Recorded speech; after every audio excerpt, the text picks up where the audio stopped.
샬롬 류 선생의 구속사 천국열차 유도수 목사님의 신구약 성경 파노라마를 낭독하는 시간입니다. 지금은 잠언 파노라마 1장입니다.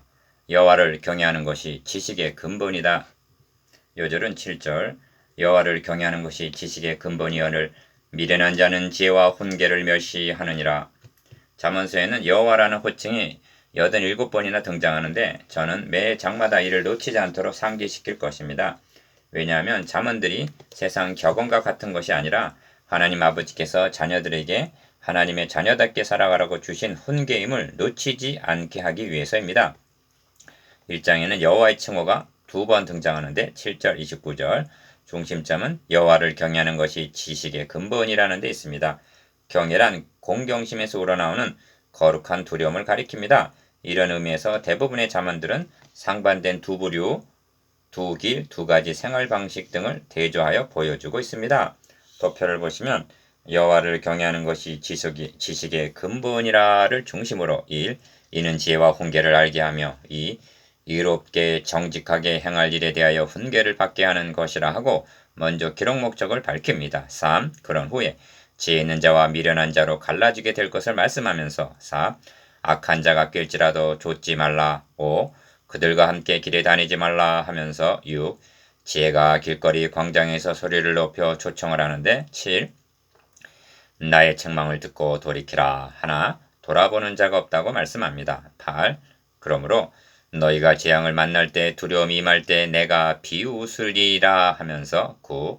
이는 여호와 경외하기를 즐거워하지 아니했기 때문이라고 말씀합니다. 이를 세 단원으로 나눠 상고하겠습니다. 첫째 단원 1절에서 9절 지혜 있는 자와 미련한 자. 둘째 단원 10절에서 19절 악한 자가 깰지라도 좇지 말라. 셋째 단원 20절에서 33절 지혜의 초청과 두 종말. 주제 여호와를 경외하는 것이 지식의 근본이다. 이 기억 잠언서는 크게 두 부분 1장에서 9장 10장에서 31장으로 나누어지는데 1장에서 9장은 원론이요 10장에서 31장은 상론이라 할 수가 있습니다. 그러므로 원론이라는 첫 단추를 바로 깨어야만 상론에서 뒤틀리지 않게 됩니다. 그래서 다시 한번 강조하고자 합니다. 우선적으로 잠언서 기자는 여호와라는 호칭을 무려 87번이나 언급하고 있다는 점을 망각하지 말아야만 합니다.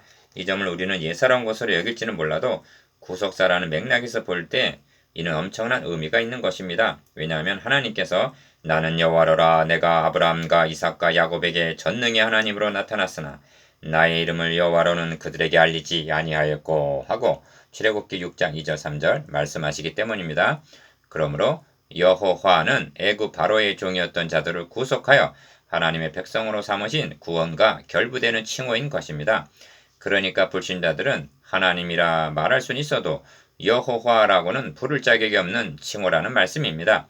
이런 맥락에서 잠언은 우리를 구속하신 여호와께서 그의 백성들에게 하시는 하나님의 말씀입니다. 니은 이런 맥락에서 잠언서에는 의인이라는 말이 60회 이상 등장합니다. 이는 여호와라는 호칭과 결부되는 것으로 하나님과의 올바른 관계에 있는 자를 가리키는 말입니다. 다시 말하면 여호와를 경외하는 자를 가리킵니다. 반면 악인이라는 말은 하나님과의 관계가 단절이 되어 있는 불신자의 대명사입니다. 그러므로 악인과 의인과 악인이란 그가 어느 진영 어느 부류에 속하여 있는가 하는 소속을 나타내는 말로서 그 진영의 대표자가 의로운 분인가 악한 자인가 따라서 분리가 되는 것입니다. 디귿 그러므로 잠언서의 중심 주제는 여호와를 경외하라는 말씀입니다. 여호와 경외가 20번 정도 등장하는데 여호와를 경외하는 것이 지식의 근본이라 하고 1장 7절 시작하여 오직 여호와를 경외하는 여자는 칭찬을 받을 것이라 하고 31장 30절 마치는 구조입니다.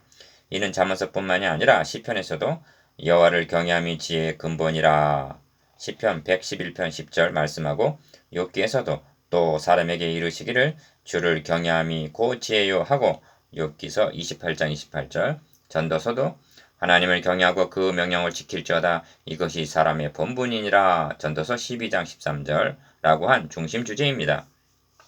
하나님을 경외하라는 한 말씀 속에 잠언의 모든 교훈이 다 포함되어 있다 하겠습니다. 리을 잠언서의 격식은 내 아들아 하고 8절, 10절, 15절 부르면서 아버지가 아들에게 훈계하는 형식으로 되어 있습니다. 내 아들아 하는 말이 27회 정도 나오는데 훈계하는 아버지가 1차적으로는 솔로몬이지만 궁극적으로는 하나님 아버지께서 자녀들에게 하시는 말씀인 것입니다. 또한 지혜라는 말이 65회 이상 등장하는데 잠언이 말씀하는 지혜는 철학적인 지혜가 아니라 여호와 아버지 지혜가 동격으로 되어 있는 인격적인 지혜입니다. 그러니까 잠언은 아버지가 아들에게, 지혜가 군중들에게, 여호와가 백성들에게 하시는 훈계라는 말씀입니다. 그리하여 지혜가 길거리에서 부르며 광장에서 소리를 높이며 하고 20절 초청하는 지혜요.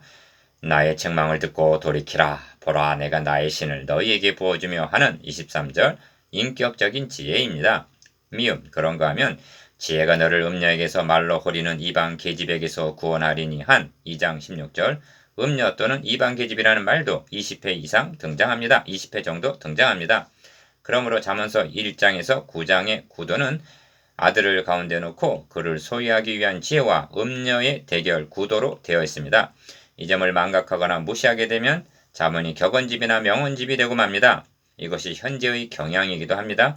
왜 이렇게 되느냐 하면 성경을 점들이 모인 것처럼 단편적으로 보기 때문입니다. 구속사라는 선으로 보게 되면 잠언서에서 벌어지고 있는 두 진영 간의 대결이 너의 후손도 여자의 후손과 원수가 되리니 하고 창세기 3장 15절 선언하신 원복음으로부터 시작이 되어 지금도 치열하게 벌어지고 있는 영적 싸움임을 깨닫게 되는 것입니다. 어째 이러한 분리와 싸움이 시작이 되었는가? 한 사람으로 말미암아 세상에 죄가 들어왔기 때문입니다. 로마서 5장 12절 비읍. 그러므로 잠언서에는 길이라는 말이 자주 등장하는데 1장에서 3장까지 안에만도 21번이나 등장합니다. 길은 오직 두 길뿐인데 의인의 길과 악인의 길 4장 14절 18절 지혜자가 가는 길과 미련한 자가 가는 길입니다. 이것이 주님이 말씀한 바 좁은 길과 넓은 길인데 모든 사람들은 지금 두 길 중 어느 한 길을 가고 있는 것이며 영생과 멸망으로 통하는 길입니다. 인간이 안고 있는 본질적인 문제가 무엇인가? 잠언서는 이에 대한 해답을 가르쳐 줄 것입니다. 첫째 단원 1절에서 9절 지혜 있는 자와 미련한 자 기억 다윗의 아들 이스라엘 왕 솔로몬의 잠언이라 1절 이것이 잠언서의 표제입니다. 전도서도 다윗의 아들 예루살렘 왕 전도자의 말이라 합니다. 전도서 1장 1절 이를 통해서 잠언의 저자가 솔로몬임을 알 수가 있는데 이는 저자가 누군가를 밝히는 일반적인 의미만은 아닌 것입니다. 만일 이를 위해서라면 솔로몬의 잠언이라 하는 것만으로도 충분한 것입니다. 왜냐하면 솔로몬은 무명한 사람이 아니라 예루살렘 성전을 건축한 자요. 잠언 3천을 말하였고 노래 1,005곡이나 지은 사람으로 스바 여왕이 그의 지혜를 구하러 찾아올 만큼 천하가 다 아는 유명한 왕이었기 때문입니다. 니은 솔로몬이란 평강이라는 뜻으로 하나님의 특별한 사랑을 받고 태어난 사무엘하 12장 24절 그리스도를 예표하는 인물입니다. 다윗이 아들 이스라엘 왕이라는 말씀을 구속사의 맥락에서 보면 어떻게 되는가? 하나님께서 다윗에게 가 내가 너의 몸에서 날 자식을 너의 뒤에 세워 그 나라를 견고케 하리라 하고 사무엘하 7장 12절 언약하신 다윗의 아들이요 나 그리고 천사가 마리아에게 하나님께서 그 조상 다윗의 위를 저에게 주시리니 영원히 야곱의 집의 왕 노릇하실 것이며 누가복음 1장 33절 라고 한 이스라엘의 왕이신 그리스도를 가리키는 말이 되는 것입니다. 주님은 말씀하십니다. 심판 때 남방 여왕이 일어나 이 세대 사람들을 정죄하리니 이는 그가 솔로몬의 지혜로운 말을 들으려고 땅 끝에서 왔으며 니와 솔로몬보다 더 큰 이가 여기 있느니라. 마태복음 12장 42절 그러므로 우리는 잠언서를 통해서도 그리스도의 복음 초청과 책망과 교훈과 경고를 들어야만 하는 것입니다. 1. 이는 지혜와 훈계를 알게 하며 명철의 말씀을 깨닫게 하며 하십니다. 1절 기억 지혜와 훈계를 알게 하며 했는데 지혜와 훈계가 어떻게 다른가? 7절에서도 지혜와 훈계를 멸시하느니라 하고 구분을 지어 말씀하고 있습니다. 지혜가 하나님을 아는 2장 5절 진리라면 훈계는 하나님의 자녀답게 살아가는 윤리라고 말할 수가 있습니다. 2. 그래서 지혜롭게 의롭게 공평하게 정직하게 행할 일에 대하여 훈계를 받게 하며 어리석은 자로 슬기롭게 하며 젊은 자에게 지식과 근신함을 주기 위한 것이니 합니다. 3절 4절 여기서 2절과 3절의 강조점이 다른 것을 발견하게 되는데 2절은 알게 하며 깨닫게 하며에 중점이 있고 3절은 행할 일에 강조점이 있습니다. 그러니까 2절이 믿음을 강조하고 있다면 3절은 행함입니다. 믿음이란 알고 깨닫는 지적인 인식이 선행되어야만 합니다. 이것이 지혜입니다. 그런 후에 행함이 따라야만 하는 것입니다. 이것이 훈계입니다. 지혜와 훈계가 조화를 이루게 될 때 온전한 신앙인격이 되는 것입니다. 3. 그러므로 지혜 있는 자는 듣고 학식이 더할 것이요 한 5절 상반절 지혜 있는 자와 미련한 자는 지혜와 훈계를 멸시하느니라 한 7절 하반절 미련한 자로 갈라지게 되는 것입니다. 기억 미련한 자가 누군가 자문서에는 지혜로운 자와 미련한 자를 계속적으로 대조하여 보여주고 있습니다. 지혜로운 자가 여호와를 경외하는 자라면 미련한 자는 이를 멸시하는 불신자를 가리킵니다. 어찌하여 불신자를 미련한 자라 하는가? 본질적인 문제에 대한 해답은 구하지 않고 하루살이 같은 삶을 추구하기 때문입니다. 니은 그래서 여호와를 경외하는 것이 지식의 근본이오늘 미련한 자는 지혜와 훈계를 멸시하느니라 하는 것입니다. 7절 다시 강조합니다만 여호와 경외가 잠언서에만 20회 정도 등장합니다. 지혜, 훈계, 명철, 의롭게, 공평하게, 정직하게 2절에서 3절 그 외에 많은 권면이 있다 해도 여호와 경외 속에 다 들어있는 것입니다. 그러므로 잠언서는 여호와 경외라는 이 한 가지 방도를 가르치기 위해서 기록이 되었다 해도 과언이 아닙니다. 여기까지가 잠언서의 기록 목적입니다. 디귿 이렇게 말씀한 후에 첫 권면이 내 아들아 너의 아비의 훈계를 들으며 너의 아비의 법을 떠나지 말라. 이는 너의 머리에 아름다운 관이요 너의 목에 금사슬이니라 합니다. 8절 9절 어찌하여 듣고 떠나지 말아야 하는가? 그 이유를 둘째 단원에서 말씀합니다. 둘째 단원 10절에서 19절 악한 자가 낄지라도 좋지 말라. 4. 내 아들아 악한 자가 너를 낄지라도 좋지 말라 한 10절 악한 자가 있기 때문입니다. 기억 내 아들아 내 아비의 훈계를 들으며 가 8절 첫 권면이라면 내 아들아 악한 자가 낄지라도 좋지 말라는 10절은 첫 경계입니다.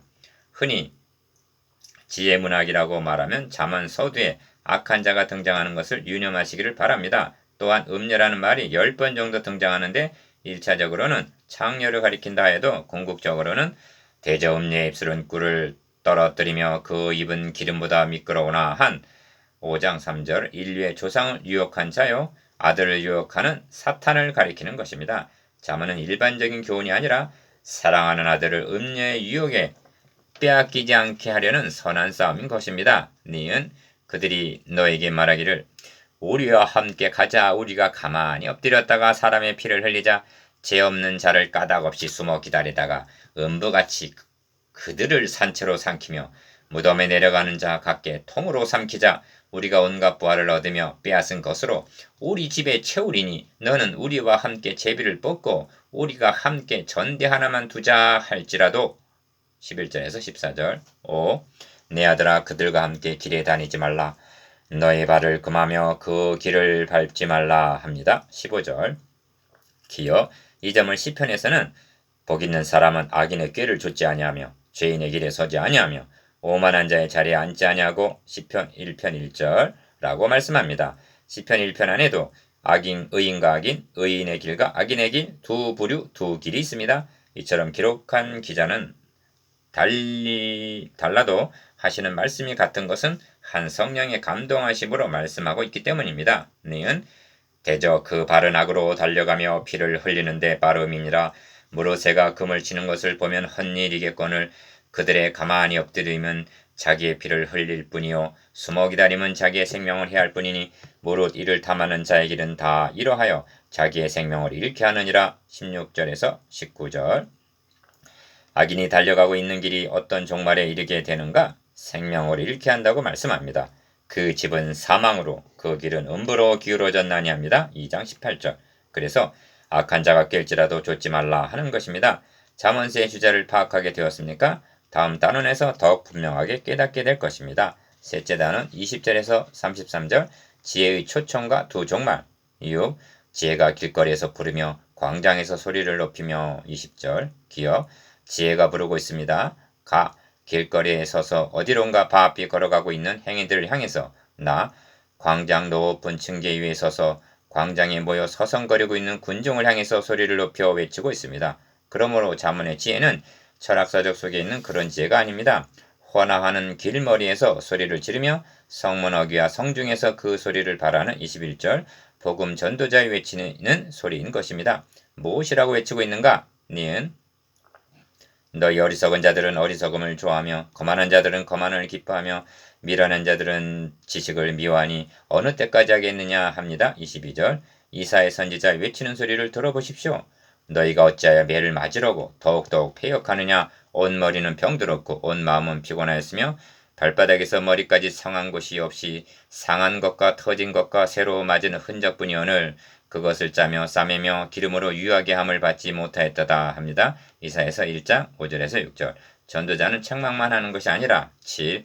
나의 책망을 듣고 돌이키라 보라 내가 나의 신을 너에게 부어주며 나의 말을 너희에게 보이리라 하고 23절 치료책을 제시합니다. 기억 이 말씀은 세 마디로 되어 있는데 가 첫째는 책망을 듣고 돌이키라 즉 회개하라는 것이고 나 둘째는 나의 신을 너희에게 주겠다는 말씀입니다. 이는 성령을 가리킵니다. 이 점은 오순절 후에 행한 베드로의 첫 설교의 결론이기도 한데 너희가 회개하여 각각 예수 그리스도의 이름으로 세례를 받고 죄의 사함을 얻으라. 그리하면 성령을 선물로 받으리니 사도행전 2장 38절라고 합니다. 셋째는 나의 말을 너에게 보이리라 전해줄 말씀이 있기 때문이라는 것입니다. 그러면 어찌하여 나의 신, 즉 성령을 부어주겠다 하시는가? 그것은 분명합니다. 성령으로 아니하고는 여호와 경외, 즉 누구든지 예수를 주시라 할 수가 없고 고린도전서 12장 3절 자문의 삶을 살아갈 수가 없기 때문입니다. 니은 이 말씀은 잠언서에서 초청하고 있는 전도자의 신원을 밝혀주고 있는 결정적인 단서가 되는데 나의 신을 너에게 부어주며 하고 말씀을 할 수 있는 분은 솔로몬이 아닙니다. 이새의 줄기에서 한 싹이 나며 그 뿌리에서 한 가지가 나서 결실할 것이요 여호와의 신 곧 지혜와 총명의 신이요 모략과 재능의 신이요 지식과 여호와를 경외하는 신이 그 위에 강림하시리니 한 이사야서 11장 1절 2절 그리스도이심이 드러납니다. 그러니까 잠언서에서 말씀하는 지혜는 지혜와 총명의 신이 그 위에 임한 그리스도시라는 결론에 이르게 되는 것입니다. 사도 바울도 그리스도는 하나님의 능력이요 하나님의 지혜니라 하고 말씀합니다. 고린도전서 1장 24절 디귿 그런데 저들의 반응은 어땠는가? 내가 부를지라도 너희가 듣기 싫어하였고 내가 손을 펼지라도 돌아보는 자가 없었고 도리어 나의 모든 교훈을 멸시하며 나의 책망을 받지 아니하였은즉 합니다. 24절 25절 이는 주님이 오셨을 당시 문자적으로는 이런 반응을 보였던 것입니다.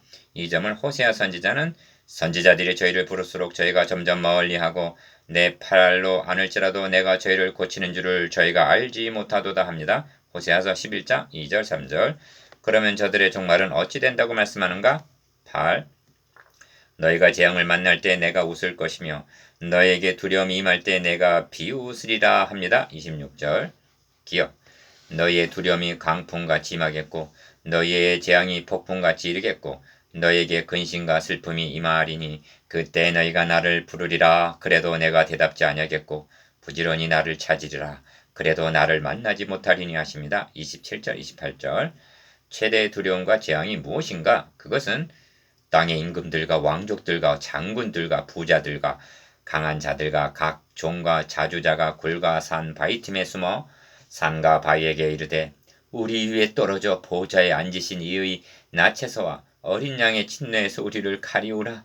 그들의 친노의 큰 날이 이르렀으니 누가 능히 서리요 하고 계시록 6장 15절에서 17절 부르짖을 최후 심판입니다. 왜 이런 일을 당하게 되는가?